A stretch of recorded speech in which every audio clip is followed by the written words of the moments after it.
সারা দেশেরও পরিস্থিতি ভারতীয় জনতা পার্টির জন্য এই মুহূর্তে কিন্তু ভালো জায়গায় নেই। ঘরের শত্রু বিভীষণ তো বিজেপির মধ্যে বসে রয়েছে। তাহলে সামনে 2029-এর লোকসভা নির্বাচন ভারতীয় জনতা পার্টির জন্য ক্ষতিকর হতে চলেছে। খবর হচ্ছে সামনের 2029 সালে যে লোকসভা নির্বাচন আসতে চলেছে সেটা ভারতবর্ষের জন্য ক্ষতিকর নির্বাচনের দিকে যাচ্ছে। প্রতিক্রিয়াশীল শক্তিরা, বিদেশি শক্তিরা আমাদের দেশের শক্তির সঙ্গে হাত মিলিয়েছে। তার মধ্যে বড় বড় মিডিয়া হাউসরাও কিন্তু রয়েছে। আমি যে খবরগুলো দিই অথেন্টিক খবর দিই। গত লোকসভা নির্বাচনে আমি কিন্তু আমার সহযোদ্ধাদের বলেছিলাম সারা দেশে 260-70টার আশেপাশে আসন বিজেপি পাবে। যারা বলেছিল ইসবার 400 পার 400 হয়ে যাবে, ওই ইয়েতে আমি ছিলাম না। কারণ আমি বলেছিলাম 260 থেকে 70টা আসন ভারতীয় জনতা পার্টি এককভাবে পাবে। আমি কিন্তু ওই 400-300 বলিনি, একদম 260-70টা বলেছি, তাই হয়েছে। এবারে যেটা বলতে চলেছি যে বিদেশি শক্তির সাহায্যে আমাদের ভারতবর্ষের রাজনৈতিক অবস্থা যদি তারা কোনোভাবে নিয়ন্ত্রণ করতে পারে নির্বাচনটাকে, আমাদের ভারতীয় রাজনীতির গভীরে তারা যদি প্রবেশ করে, যদি তারা তাদের কাজকর্মকে বাস্তবায়িত করার চেষ্টা করে, তাহলে সামনে 2029-এর লোকসভা নির্বাচন ভারতীয় জনতা পার্টির জন্য ক্ষতিকর হতে চলেছে। 230-এর নিচে আসনে কিন্তু নেমে যাবে ভারতীয় জনতা পার্টি। আমি একজন একনিষ্ঠ কর্মী সহ আমাদের টিমে যারা রয়েছেন, আমাদের কিন্তু সেইভাবেই আমরা কাজ করি। আমাদের কাছে সমস্ত খবরের আপডেট থাকে। সামনের 2029-এর নির্বাচনে ভারতীয় জনতা পার্টি যাতে 230-এর নিচে না চলে যায়, এই মুহূর্ত থেকে আমাদের সেইভাবে চেষ্টা করতে হবে, সেইভাবে কাজ করে যেতে হবে। পশ্চিমবঙ্গের ক্ষেত্রেও একটা নতুন রাজনৈতিক দল আসতে চলেছে। আমার কথা মিলিয়ে দেখবেন আপনারা, সবই তো যা বলি সবইটাই তো বাস্তব ভিত্তির উপর দাঁড়িয়ে। এমন একটা শক্তিশালী দল পশ্চিমবঙ্গে আসতে চলেছে না, যেই দলটায় সমস্ত সাধারণ মানুষ একদম ফ্রেশ মুখ, সেখানে ভালো ভালো মিডিয়া হাউস যারা দেশের স্বার্থে রাজ্যের স্বার্থে কাজ করে, ভালো ভালো মাপের শিল্পপতিরা তারা বিপুল পরিমাণ অঙ্কের টাকা ইনভেস্ট করতে চলেছে। এই রকম সব প্ল্যানিং ভেতরে ভেতরে চলছে। দীর্ঘ সময় যারা বঞ্চিত রাজনৈতিকভাবে, তারা কিন্তু এর মধ্যে ইনভলভ হয়ে গেছে। যারা মানুষের স্বার্থে সমাজের স্বার্থে রাজনীতি করে এসেছে, তারা দীর্ঘ সময় জায়গা না পাওয়ার কারণে তারা এখন এককাট্টা হয়ে, তাদের এখন একটাই টার্গেট, পশ্চিমবঙ্গের 2 কোটি মানুষকে এই রাজনীতির আঙিনায় নামানো, যারা একদম সাধারণ স্তরের মানুষ। তারা শ্রমজীবী মানুষ, কৃষক, ডাক্তার, লয়ার, স্টুডেন্ট, সমাজের সর্বস্তরের সাধারণ স্তরের মানুষ, যাদের মুখ রাজনীতিতে পরিচিত না, ওই টাইপের মুখদেরকে আনবার চেষ্টা হচ্ছে প্রায় 2 কোটি। আমার কাছেও এই রকম অফার এসেছে। যেহেতু আমি সাংগঠনিকভাবে কাজ করি, আমি সেই অফারের মধ্যে যাইনি। আমরা বসে যাব, আমাদের টিম বসে যাবে। গত লোকসভা নির্বাচনের সময় আমাদের টিমটা প্রায় ইনঅ্যাক্টিভ ছিলাম, বসে গিয়েছিলাম। দলের শীর্ষ নেতৃত্বকে বলেছিলাম 18 আসন থেকে নেমে গিয়ে 12-13টা হয়ে যাবে, তাই হয়েছিল। 13তে নেমে গিয়েছিল বিজেপি। সামনের নির্বাচনে আমাদের টিম বসে গেলে কিছুটা বাড়বে, 13 থেকে উঠে ওই 22-23 অব্দি চলে যাবে, 24-25 অব্দি চলে যাবে। তার বেশি বিজেপি পশ্চিমবঙ্গের 42টা আসনে পাওয়ার মতন পরিস্থিতি থাকবে না, যদি না সময় থাকতে সমস্ত পুরনো নেতা কর্মী যারা নিঃস্বার্থভাবে কাজ করেছে তাদেরকে এক জায়গায় না করা হয়। ঘরের শত্রু বিভীষণ তো বিজেপির মধ্যে বসে রয়েছে, প্রচুর ঘরের শত্রু বিভীষণ বসে রয়েছে, যারা দীর্ঘদিন তৃণমূলের সঙ্গে অ্যাডজাস্ট করে দলকে বাড়তে দেয়নি, দল বিরোধী কাজ করেছে দলের মধ্যে থেকে। আমাদের শীর্ষ নেতৃত্বরাও সবকিছু জানেন, তাদের কাছেও আপডেট আছে। এখন সময় এসেছে এই মুহূর্তে দলকে ঢেলে সাজানোর। এটা একটা সাবধানবাণীর মতন। আমি দলকে ভালোবাসি, আমি এখন অবধি চাওয়া পাওয়া নেই। কেউ বলতে পারবে না মুখ দিয়ে আমি কখনো দলের জন্য কিছু চেয়েছি, বা আমার টিমের লোকেরা বা আমরা যারা একসাথে রাজনীতিটা করে এসেছি, আমরা কেউ কিছু চাইনি। আমি তো 2012 সাল থেকে ভারতীয় জনতা পার্টিতে এসেছি। এখন অবধি কারোর কাছে হাত পেতে কিছু চাইনি, বরঞ্চ নিজের পকেটের পয়সা খরচা করে রাজনীতিতে ঢেলেছি। আজকে যখন এই খবরগুলো আমাদের কাছে আসছে, এই খবরগুলো আমাদেরকে বিচলিত করছে, রীতিমতন বিচলিত করছে। আমাদের সংগঠন, ভারতীয় জনতা পার্টির সংগঠনকে আমি পশ্চিমবঙ্গের জায়গাটাই বলছি, সারা দেশের ব্যাপারটা তো ওনারা দেখবেনই। সারা দেশেরও পরিস্থিতি ভারতীয় জনতা পার্টির জন্য এই মুহূর্তে কিন্তু ভালো জায়গায় নেই। নয় নেতৃত্বের রদবদল দরকার, নয় নেতৃত্বকে যোগ্য লোকেদেরকে কাজে লাগানো দরকার। ওই আমার কাছের মানুষ, কাজের মানুষ, তাদেরকে কাছের মানুষ বলে শুধু তাদের জায়গা দেবো, কাজের মানুষদের জায়গা দেবো না, ওরম করলে কিন্তু ভারতীয় জনতা পার্টি দুর্বলতার জায়গায় চলে যাবে। সবাই আমাদের সঙ্গে জুড়ে আছেন। ভারতীয় জনতা পার্টি আজকে পশ্চিমবঙ্গে ক্ষমতায় এসেছে।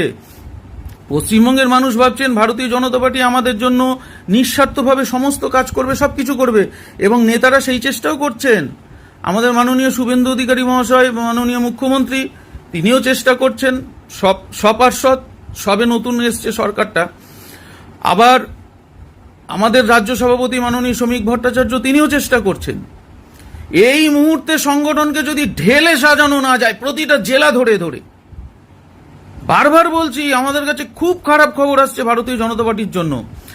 এত ভালো মার্জিনে জয়লাভ হলো, 208টার আশেপাশে আসন চলে গেল, 7-8টা হয়ে গেল, যেরম যেরম বলেছি সেরম হচ্ছে। আর আজকে যে ভবিষ্যৎবাণী করছি, আমরা যদি এই মুহূর্ত থেকে সতর্ক না হই, সামনে লোকসভা নির্বাচন আমরা যেটা ভাবছি 42-42টাই পাবো, সেইটা যদি সঠিক সাংগঠনিক দৃষ্টিভঙ্গি দিয়ে কাজ না হয়, তাহলে কিন্তু সর্বনাশ হয়ে যাবে, ভরাডুবি হয়ে যাবে। যে পরিমাণ আসন আমাদের পশ্চিমবঙ্গ থেকে পাওয়ার কথা সেটা পাবো না। হ্যাঁ, সারা ভারতবর্ষে যেখানে বিজেপি যে আসন পেয়েছে তার থেকে এবার পশ্চিমবঙ্গ বেশি আসন পাবে। যদি উত্তরপ্রদেশে যে আসন পাওয়ার কথা সামনে লোকসভা নির্বাচনে তার থেকে বেশি যদি পশ্চিমবঙ্গে পান, তাহলে আপনারা কেউ অবাক হবেন না। দলের শীর্ষ নেতৃত্ব মাননীয় প্রধানমন্ত্রী নরেন্দ্র মোদীজিকে বলছি, আপনি যেভাবে দেশকে এগিয়ে নিয়ে চলেছেন, বিশ্বের একদম সংখ্যাগুরুর আসনে বসিয়েছেন, আপনার কাছেও নিশ্চয়ই খবরগুলো রয়েছে, কিন্তু কাল বিলম্ব করা যাবে না মাননীয় প্রধানমন্ত্রীজি, মোদীজি, কাল বিলম্ব করা যাবে না, দেরি করা যাবে না। সংগঠনকে সর্বতোভাবে সাজাতে হবে। দরকার লাগলে যেভাবেই হোক সময় নষ্ট না করে সবার সাথে কথা বলে এই মুহূর্ত থেকে সংগঠনের কাজগুলো আপনি শুরু করুন। মাননীয় প্রধানমন্ত্রীজি, আমাদের যেখানে যারা যোগ্য আছে সবাইকে জায়গা দিন, সবাইকে জায়গা করে দিন।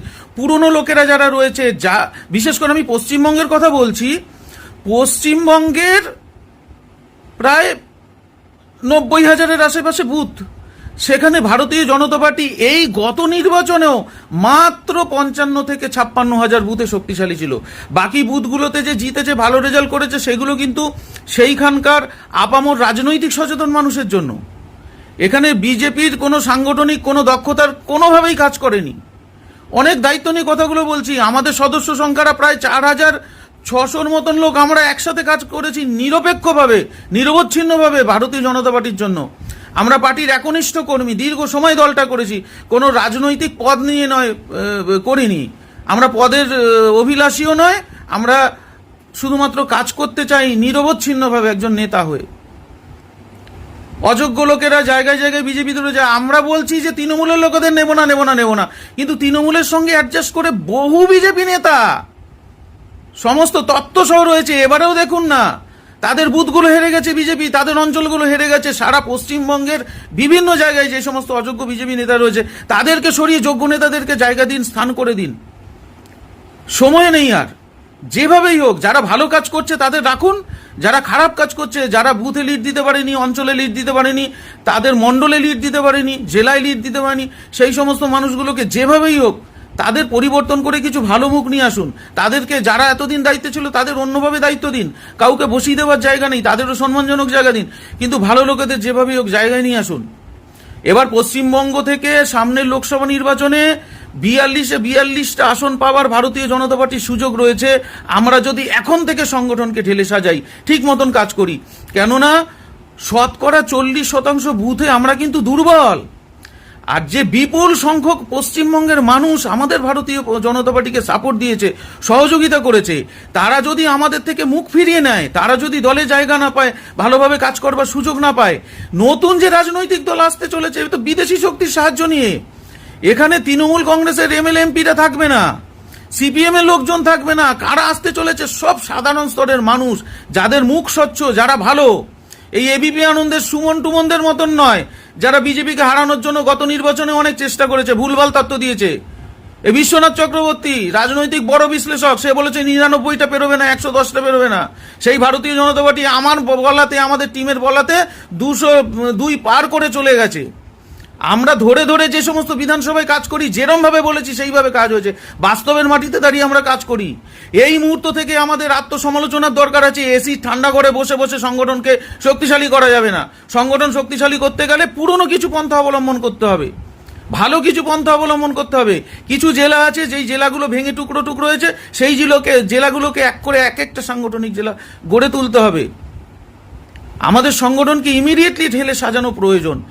সাধারণ মানুষ আমাদেরকে সবসময় প্রশ্ন করেন, মাননীয় শ্রমিক ভট্টাচার্য বলেন বিজেপির নেতা কারা, যাদের কাছে বিজেপির সম্পর্কে সমালোচনা করতে পারে, যাদের কাছে বিজেপির সম্পর্কে জানতে চায়, প্রশ্ন করে, তারা বিজেপির নেতা। আমরা যারা বিজেপির নেতা আছি, মানুষ আমাদের কাছে প্রশ্ন করছে।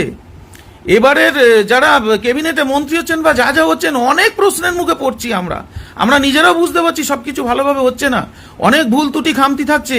এই খামতির খেসারত কিন্তু আগামী দিনে আমাদের সবাইকে দিতে হবে, আমাদের সবাইকে দিতে হবে। মাননীয় নেতৃবর্গ যারা রাজ্যের রয়েছেন এবং কেন্দ্রীয় নেতৃবর্গ রয়েছেন, মাননীয় অমিত শাহজি থেকে শুরু করে সবাই, আমাদের সংঘের যারা শীর্ষ নেতারা রয়েছেন, তাদের কাছেও বলছি, আমরা যারা রাজনৈতিক সচেতন, সবসময় মানুষের স্বার্থে, সমাজের সাথে রাজনীতি করি, আমাদের কাছে সবার কাছে দুর্বল জায়গাগুলোর খবর আসে। আর এই কথাগুলো সোশ্যাল মিডিয়াতে আমার বলার একটাই কারণ, সাধারণ মানুষ যারা আমাদের ভারতীয় জনতা পার্টিকে আগলে রেখেছে, ভারতীয় জনতা পার্টির নেতাকর্মীদের সঙ্গে সঙ্গে, তারাও যাতে অ্যালার্ট হয়ে যায়, কোনো অপশক্তি, কোনো দুর্বলতা যেন আমাদের গ্রাস করতে না পারে। দেখুন, আপনারা অনেক কষ্টে পশ্চিমবঙ্গে বিজেপিকে ক্ষমতায় এনেছেন। সংখ্যালঘু সম্প্রদায়ের যে সমস্ত মানুষরা দেশ বিরোধী, সমাজ বিরোধী, মানুষ বিরোধী কাজ করে এসেছে, আমরা যেখানে হিন্দুরা এক কাট্টা হয়ে যেতে পারিনি, এখন আমরা সমস্ত হিন্দুরা এক কাট্টা হয়েছি। নানা রকম মতবাদ থাকা সত্ত্বেও সেই জায়গায় দাঁড়িয়ে আমরা সেই একত্রিত হয়ে থাকা মানুষগুলো যদি একত্রে না থাকি, আমরা যদি কোনোভাবে দিনের পর দিন, মাসের পর মাস, বছরের পর বছর আমরা যদি ছিন্নভিন্ন হয়ে যাই, আমাদের বিজেপির সংগঠন যদি দুর্বল থাকে, মানুষের সঙ্গে যোগাযোগ যদি দুর্বল থাকে, সমস্ত কিছু যদি আমরা ঠিকভাবে না করতে পারি, তাহলে তো ভারতীয় জনতা পার্টির জন্য ক্ষতিকর পরিস্থিতি তৈরি হয়ে যাবে। মাননীয় শ্রমিক ভট্টাচার্য আমাদের রাজ্যের সভাপতি, আমি আপনাকে বলছি, সংগঠনের দিকটা নজর দিন সর্বতোভাবে। যেখানে যেখানে ভালো ভালো রেজাল্ট হয়েছে, এটা ভাববেন না যে শুধুমাত্র সংগঠনের কারণে হয়েছে। আমি আপনাকে দায়িত্ব নিয়ে বলছি, সংগঠনের কারণে শুধুমাত্র হয়নি, সেখানকার মানুষ, অন্যান্য রাজনৈতিক সচেতন মানুষ এবং সর্বতোভাবে অন্যান্য দলের নেতারা, কর্মীরা, তারা সংঘবদ্ধ হয়ে বিজেপিকে শক্তিশালী করেছে। কিন্তু তৃণমূল থেকে কোনো লোক নেবার আমাদের বিজেপিতে দরকার নেই, কোনো লোক আমাদের নিতে হবে না। কিন্তু যারা বিজেপির হয়ে কাজ করেছে, তৃণমূলের বহু লোক আছে যারা বসে গেছে, তৃণমূল থেকে কাজ করেনি, তারা ভারতীয় জনতা পার্টির হয়ে কাজ করেছে। সিপিএমের লোকেরাও তাই, তারা হিন্দুত্ববাদ নিয়ে কাজ করেছে। সঠিক সময়ে তারা সিদ্ধান্ত নিয়েছে বলে আজকে এক তো বিপুল সংখ্যক আসন চলে গেছে। এই মানুষগুলোকে আগলে রাখার দায়িত্বও কিন্তু আমাদের। ভারতীয় জনতা পার্টিতে আমাদের যারা নেতারা রয়েছে, তারা সবাই ধোয়া তুলসী পাতা এরকম নয়, তারাও অনেকে দল বিরোধী কাজ করেছে। তথ্য প্রমাণ সব রাজ্যের কাছে আছে বলে আপনারা চিঠি দিয়ে দিয়ে শোকজ করছেন সবাইকে, কেন তারা দল বিরোধী কাজ করেছে। আরো বহু লোককে শোকজ করবেন, দীর্ঘদিন 10 বছর 8 বছরের জন্য দল থেকে বসিয়ে দেবেন, সেই সব খবরও আছে, জানি, খুব ভালো। দরকার আছে যারা দলে থেকে দল বিরোধী কাজ করেছে তাদেরকে বসিয়ে দিন পুরোপুরি, ভালো লোকদের সামনের সারিতে নিয়ে আসুন ইমিডিয়েটলি। এটা দরকার। এটা যদি না করা যায়, আমরা যে কষ্ট করে, সাধারণ মানুষ যে কষ্ট করে আজকে ভারতীয় জনতা পার্টিকে শক্তিশালী করেছে, আমরা সেই দুর্ভিক্ষের দিন আর দেখতে চাই না। যেভাবে তৃণমূল কংগ্রেস রাজত্ব করেছে এতগুলো বছর, যেভাবে কংগ্রেস রাজত্ব করে আমাদের পঙ্গু করে দিয়েছে সারা দেশের মানুষকে, বিদেশি শক্তির সহযোগিতা নিয়ে। এখানেও বিদেশি শক্তি ভীষণভাবে সক্রিয়। তারা চাইছে পশ্চিমবঙ্গ তথা ভারতবর্ষের বিভিন্ন রাজনৈতিক দলের যারা ফ্রেশ মুখ বা সাধারণ স্তরের যারা ফ্রেশ মুখ, তাদেরকে সামনের সারিতে নিয়ে এসে, মানুষের কাছে স্বচ্ছ ভাবমূর্তির মানুষগুলোকে সামনের সারিতে নিয়ে এসে আগামী দিনে বিজেপিকে সারা ভারতবর্ষে, পশ্চিমবঙ্গ সহ সারা ভারতবর্ষে কঠিন চ্যালেঞ্জের মুখে ফেলে দেবে। যদি ভারতীয় জনতা পার্টি আমাদেরকে কাজ করবার সুযোগ দেয়, আমরা সেটা যেন তেন প্রকারেণ লড়াই করে রুখে দেওয়ার জন্য প্রস্তুত আছি, এইটুকুনি বলে দিতে পারি।